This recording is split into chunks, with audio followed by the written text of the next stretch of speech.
Hi, I'm Jen Spencer, and this is Jen Spencer's 10-Minute Book Club.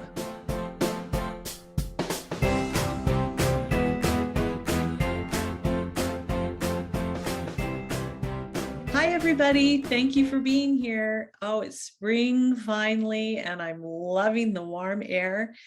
Thank you for spending your evening here with us tonight. Tonight, I'm interviewing Kasey Stockton, and she is going to be giving away a copy of her book, Jewels of Halstead Manor. She writes Regency romances, but also some contemporaries and some Scottish, and she's been wildly successful. So I know you're going to love hearing from her. If you ask a question or leave a comment in the comment section below, you'll be entered to win her book and also one of my books, Dandelion Meadows, which is a sweet romantic comedy set in a small town with many quirky characters. I know you're going to like it. Please check it out. Now I'm so excited to introduce Kasey Stockton. Kasey, welcome. Thank you for being here. Thank you for having me. I'm so excited to talk to you. Can you tell us a little bit about yourself and your books, just how you got into writing, maybe just all the stuff? Okay. Well, I am a mom. I have 3 kids. And so I got into writing, I think because I've always been a writer. I've always journaled quite a lot. And I think that, and I've always liked to create little stories. And I had a lot of English teachers tell me I have a gift, which I think helped me have confidence in, believing that I was good at writing. And when my kids were really little, I was going through a hard thing and kind of needed to take a break from life, you know. So I sat down and I tried to write a book, and I wrote it in like 2 weeks, my first novel, because it was kind of like therapeutic for me to That's sort of great. yeah. And it's an awful story well, the story's cute, but the writing's terrible, so it will never see the light of day. But like I finished that novel and I was like, okay, I can actually do this. Like I can write a book. So that sort of like propelled me into this writing thing, and I've been writing ever since.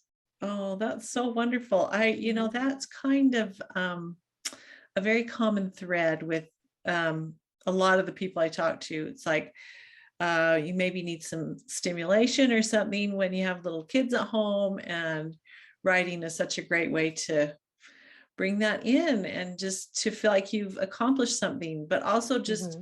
it's so fun and it's so um, I love creating the stories and living with these characters and feeling the excitement that they feel. So I can see that. That's really great.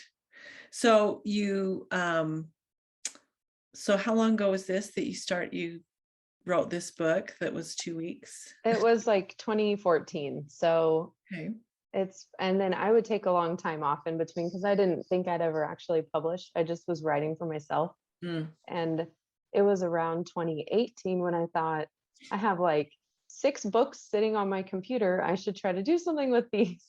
And so that's when I started, publishing and preparing to publish.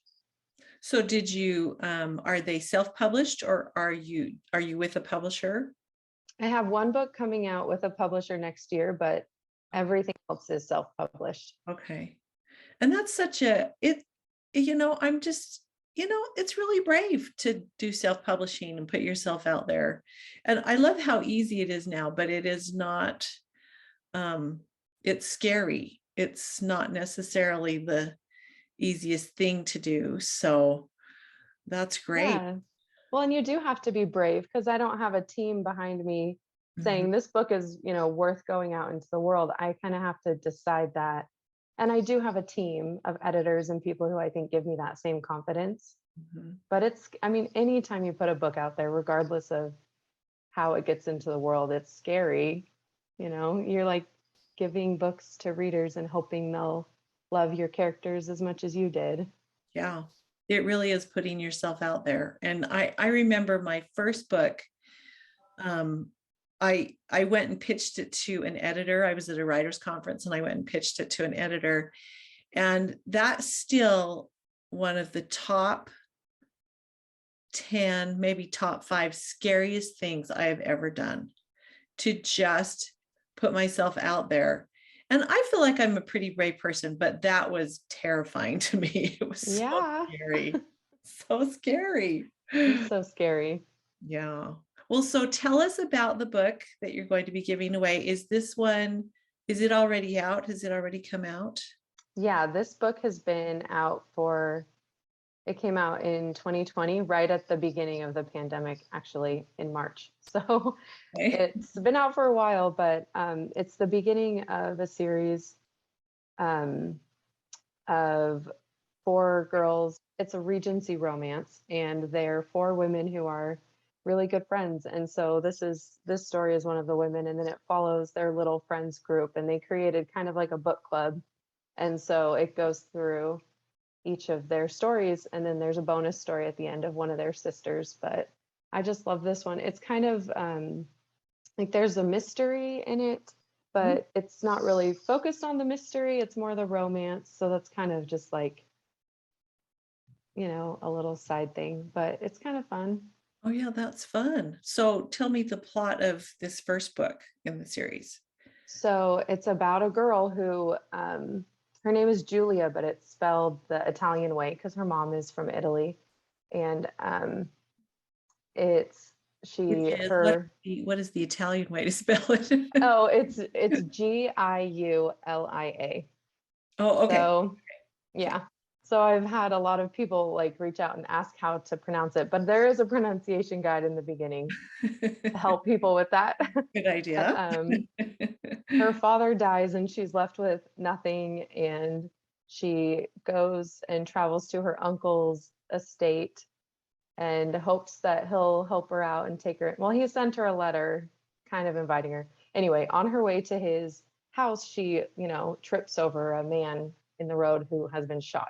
So it's like hits the ground running with this mystery, and turns out the man who's been shot is well, I don't know if I want to give it away. Okay. You might have to read to find out, but he is involved and she might later fall in love with him. Okay. So, That's good. mhm. Fun. Oh yeah, that sounds great. I love those. I love that little bit of mystery. I think that's really fun. I think readers like that adds some excitement to the romance. So Yeah. And it's fun when the characters, I think, can work together to try to solve a problem, or, fix something or figure out what is going on. So I think it leads to a lot of like alone time. And in romances, that's fun. I need, So that's right. Well, so tell me about the book that's going with a publisher. Is it also a Regency romance? no, that's a contemporary. I have a few contemporary romances out that are all kind of Christmas Hallmarky stories. Oh, fun. And Okay. so this one is just a contemporary romance. It's not Christmas, and it should be out at the beginning of next year, but I don't have a date yet. And who's the publisher? Covenant Communications. Okay. Yeah, they're publishing, man, they're doing a lot of good stuff. Yeah, they do. They have such good authors and such good books. Yeah, that's so fun. So did you just, after you published a few books, did you decide to query them and just see if they would want to take you on as an author? Yeah, I reached a point, my Regencies did really well kind of right out the gate. Mm. And I've written these contemporaries, and they're kind of just for fun projects. And when I wrote this book, um, I just kind of thought it would have a better reach with a traditional Mm. publisher, and I really would like to widen my audience. And so it was kind of a marketing choice for me, because Yeah, I would love to be hybrid where I have both traditional and indie books and can reach both sets of readers. yeah, yeah, that's great. Well, congratulations. That's really exciting. Thank you. Really neat. Well, okay, so we're almost done, but I just wanted to ask you a couple of fun questions. What is your favorite romantic movie? Oh, that's really cliche, but Pride and Prejudice. The Colin Firth version or I love them both, but I'm really, really the 2005. I just like that it's in one chunk. Like you don't have to spend your whole day. Yes. But I do love the Colin Firth version quite a lot too. Me too. Well, I love the Keira Knightley version. I love the production value. It feels like Pride and Prejudice in fast motion, which is totally okay, because it does take, if you want the whole story, you got to spend 6 hours. But yeah, I love that one too. Oh, it's just, it's just beautifully shot and just a beautiful film. So that's so fun. Okay, so on the other end, what is like the worst movie you've seen, but that you think everybody should see? I would probably have to say Clueless. I love Clueless. It's like or Bring It On. They're just so funny. And you can't go into it expecting really great quality, but they make you laugh. Well, there's a place in my heart for Clueless because it's based off Emma by Jane Yes. Austen. And I think that's so cute. And Paul Rudd is so cute. Yes, he is. Yeah, I actually really like that movie. I haven't seen it for a very long time, but that's so fun. And Bring It On, I have not seen. I might have to check that one out. It's really bad, but funny. Oh, that's great. Well, okay, here's the last question. You're stuck on a desert island. Would you rather have a lifetime supply of toilet paper or chocolate? Toilet paper. It's a Okay. necessity. I think I could live without chocolate. So it would be very hard. Yeah, and it kind of depends on how long you live. I mean, it could be a very short, very short visit on the island. Who knows? So, oh, well, that's great. Well, Kasey, it's been so fun to talk to you. Readers, remember, if you ask a question or make a comment, you'll be entered to win a copy of the Jewels of Halstead Manor and also a copy of my book, my sweet romantic comedy, Dandelion Meadows. So we hope you check it out. And Kasey, thank you for being here. Thanks for having me.